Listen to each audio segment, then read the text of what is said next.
नमस्कार मित्रांनो, आतापर्यंत आपण इलेक्ट्रॉनिक्स पॉवर सप्लायची ब्लॉक डायग्राम स्टडी केली. त्या ब्लॉक डायग्राममध्ये आपण 4 ब्लॉक स्टडी केले होते. त्यातले 2 ब्लॉक्स म्हणजे ट्रान्सफॉर्मर आणि रेक्टिफायर्स आपले स्टडी झालेले आहेत. आता आपल्याला तिसरा ब्लॉक स्टडी करायचा आहे, तुमचा फिल्टर सर्किट. काय असतं फिल्टर सर्किट म्हणजे? तर रेक्टिफायरचं आउटपुट जे आहे हे आउटपुट काही it is a pulsating D C. म्हणजे त्या आउटपुटमध्ये डी सी पार्टिकल्स आणि काही some unwanted A C particles असतात. आणि त्या सम अनवॉन्टेड ए सी पार्टिकल्सला आपण म्हणतो रिपल. ते अनवॉन्टेड आहेत, मग आपल्याला ते काय करायचे, काढून टाकायचे, रिमूव्ह करायचे. आणि ते काढण्यासाठी आपण काय वापरतो, फिल्टर वापरतो. मी काय म्हणू आपण, तर filter circuit is a circuit which is use to remove the unwanted A C particles. आता हे फिल्टर सर्किट्समध्ये काय केलेलं आहे आपण, तर फिल्टर सर्किट्समध्ये आपण इथे तुम्हाला ब्लॉक डायग्राम दिसते, त्याला इनपुट दाखवले आपण पल्सेटिंग डी सी. त्यानंतर फिल्टर सर्किटची ब्लॉक दाखवली आणि त्याच्या पलीकडे आपण दाखवलेलं आहे तुम्हाला आउटपुट. त्यात म्हटलं आपण pure D C output. Waveform दिलेली आहे, पहिली पल्सेटिंग डी सी, त्यानंतर प्युअर डी सी. आता या फिल्ट्रेशनसाठी मी फिल्टर सर्किटमध्ये आपण एक्झॅक्टली काय यूज करतो, तर फिल्टर सर्किटमध्ये यूज करतो आपण कॅपॅसिटर किंवा इंडक्टर. आणि कॅपॅसिटर किंवा इंडक्टर हे आपल्याला इंडिव्हिज्युअल यूज करता येतात, सेपरेटली यूज करता येतात. त्यामुळे त्याचं नाव आहे, एक पहिला कॅपॅसिटर फिल्टर आणि दुसरा आहे इंडक्टर फिल्टर. पण फिल्ट्रेशन आपल्याला चांगलं वाढवण्यासाठी, आपण त्याची क्वालिटी वाढवण्यासाठी काय करतो, आपण दोघांचं कॉम्बिनेशन करतो. आणि ते कॉम्बिनेशन केल्यानंतर जे फिल्टर्स आहेत ते आहे तुमचे कॅपॅसिटर इनपुट फिल्टर आणि इंडक्टर इनपुट फिल्टर. आणि अजून एक आपल्याला फिल्टर स्टडी करायचा आहे 5वा, त्याच्यामध्ये आपण इंडक्टरला रिप्लेस करतो आणि त्याच्याऐवजी वापरतो आपण रजिस्टर. मी त्याचं नाव आहे आर सी फिल्टर. मी आपल्याला एकूण 5 फिल्टर स्टडी करायचे आहेत. 5 फिल्टर स्टडी करतो आहे आपण. त्यातला पहिला आहे कॅपॅसिटर फिल्टर, दुसरा आहे इंडक्टर फिल्टर, तिसरा आहे इंडक्टर इनपुट फिल्टर, चौथा आहे कॅपॅसिटर इनपुट फिल्टर किंवा त्याला आपण पाय फिल्टर म्हणतो, आणि 5वा आहे आपल्याला स्टडी करायचो आर सी फिल्टर. त्यातला पहिला आपण आता स्टडी करतो तुमचा कॅपॅसिटर फिल्टर. आता कॅपॅसिटर फिल्टरची सर्किट डायग्राम समोर दिसते. त्यामध्ये काय केलं, आपण फुल वेव्ह रेक्टिफायरचा ब्लॉक दाखवला. म्हणजे ब्लॉक डायग्राम आहे ॲक्च्युली, ती सर्किट आपण काढलेली नाही आहे. त्याच्या पुढे काय केलं, आपण 2 आउटपुट टर्मिनेशनमध्ये आपण कॅपॅसिटर जोडलं. आणि याच्यामध्ये मोस्टली जो कॅपॅसिटर जो वापरतात तो कॅपॅसिटर असतो तुमचा पोलार कॅपॅसिटर, म्हणजे इलेक्ट्रोलॅटिक कॅपॅसिटर. त्या कॅपॅसिटरच्या अक्रॉस आपण लोड रजिस्टर जोडले आणि त्या लोड रजिस्टरच्या अक्रॉस आपल्याला तुमचं जे काय प्युअर डी सी आउटपुट येणार आहे ते आपल्याला तिथे मिळणार आहे. पलीकडे आपण वेवफॉर्म दाखवले, पल्सेटिंग डी सी आपल्याला आउटपुट दिसते रेक्टिफायरचं, that is basically input of filter circuit. आणि त्याच्या खाली आपल्याला एक वेगळी वेव दिसते, त्यामध्ये आपल्याला थोडं कॅपॅसिटर असं चार्ज दिसतोय, चार्ज दिसतोय, ती वेव. ती काय एक्झॅक्टली ते आपण त्या पुढच्या पार्ट्समध्ये स्टडी करतोय. आपण कॅपॅसिटरचं वर्किंग बघूया, फिल्टरचं काय आहे ते. कॅपॅसिटर आपण काय करतो, तर कॅपॅसिटरचं एक रिॲक्टन्स आहे, त्याचं नाव आहे कॅपॅसिटिव्ह रिॲक्टन्स. हा काय असतो, that is given by XC is equal to 1/2πfc. समोर तुम्हाला दिसतो याच्यावरती. म्हणजे काय म्हटलं तर कॅपॅसिटिव्ह रिॲक्टन्स हा तुमच्या फ्रिक्वेन्सीला इनव्हर्सली प्रोपोर्शनल. म्हणजे फ्रिक्वेन्सी वाढली तर कॅपॅसिटिव्ह रिॲक्टन्स कमी होणार, आणि फ्रिक्वेन्सी कमी झाली तर कॅपॅसिटिव्ह रिॲक्टन्स तुमचा वाढणार. मग आता काय झालं, तर डी सी आउटपुट जे आलं रेक्टिफायरचं त्याची फ्रिक्वेन्सी 0 आली. त्यामुळे डी सीसाठी त्या कॅपॅसिटरचा रिॲक्टन्स जो आहे हा किती आला, इन्फानाईट झाला, कारण 1/0 infinity. While for A C particles ती फ्रिक्वेन्सी तुमची 50 हर्ट्स आहे, 50 हर्ट्स किंवा मे बी 100 हर्ट्स, डिपेंड्स तुमचा कुठलं सर्किट वापरतो आपण त्याप्रमाणे. त्यामुळे त्याचा जो रिॲक्टन्स जो आहे ए सीचा रिॲक्टन्स कॅपॅसिटरचा हा कम्पॅरेटिव्हली लो आला.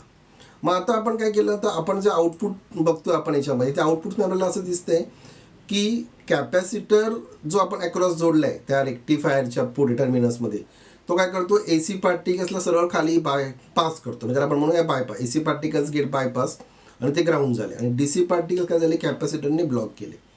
आता हे ब्लॉक कसे केले, तर आपण वेव्हफॉर्म्समध्ये जर बघितलं तर हाफ सायकलच्या हाफला, म्हणजे क्वार्टर सायकलला तुमचा आउटपुट व्होल्टेज मॅक्झिमम आहे, पॉझिटिव्ह पीकला आहे.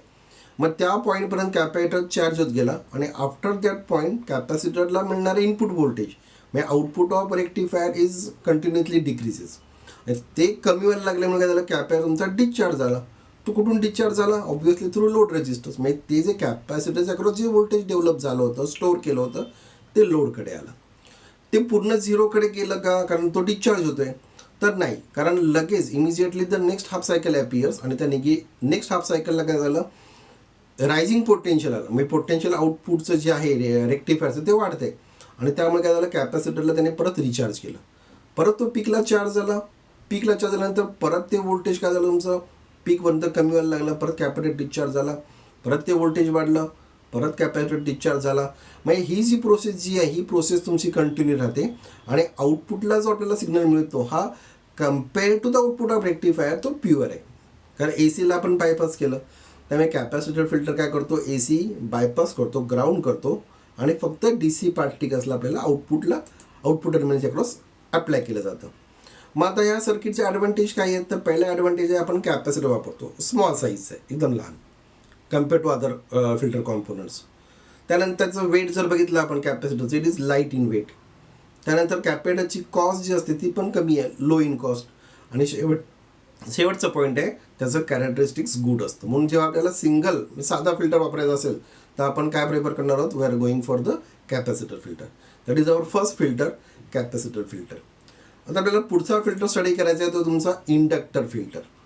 आता त्यात काय केलं आपण, परत पॉवर सप्लाय आपण वापरला. मी फुल वेव्ह रेक्टिफायर यूज केला आपण, त्याला इनपुट आपण दाखवलं 230 वोल्ट. फुल वेव्ह रेक्टिफायरच्या आउटपुट टर्मिनलमध्ये आपण इंडक्टर जोडतोय आणि त्यामध्ये इंडक्टर्स काय केलं आपण, तो फुल वेव्ह रेक्टिफायरचा आउटपुट टर्मिनल्स आणि लोड रजिस्टर याच्या सिरीजमध्ये आला. आता काय होतं, इंडक्टरची प्रॉपर्टी काय आहे, तर इंडक्टरची प्रॉपर्टी आहे इंडक्टन्स म्हणजे काय, opposition to flow of change of current. करंटला अपोज करत नाही, करंट जर चेंज झालं त्याला अपोज करतो. म्हणजे काय करतो, तर डी सीमध्ये करंट चेंज होणार नाही आहे, पण ए सीला काय होणार, तुमचा करंट जो आहे तो कमी जास्त होतो. त्यामुळे इंडक्टर काय करतो, तर तुमच्या ए सी पार्टिकल्सला अपोज करणार आहे.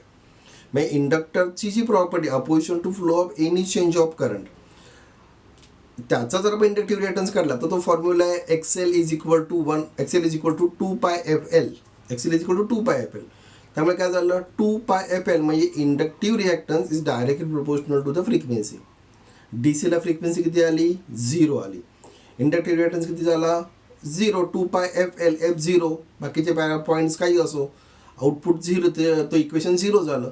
So inductive reactance will be 0 for DC particles and for AC particles it is comparatively high.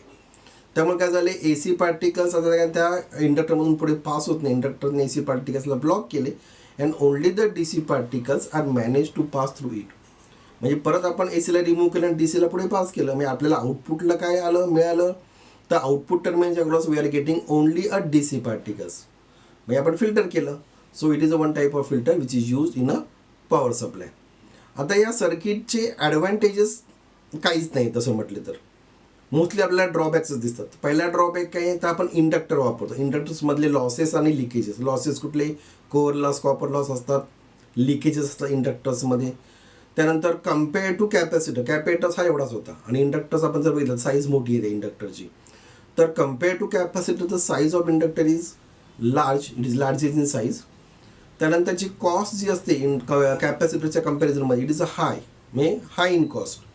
So because of all this drawbacks आपण काय करतो, इंडक्टर जो आहे हा शक्यतो ॲज अ सिंगल फिल्टर म्हणून यूज करत नाही. सिंगल फिल्टर वापरायचं असेल तर आपल्याला काय करायचं आहे, we are going for the capacitor filter. So this is a inductor filter.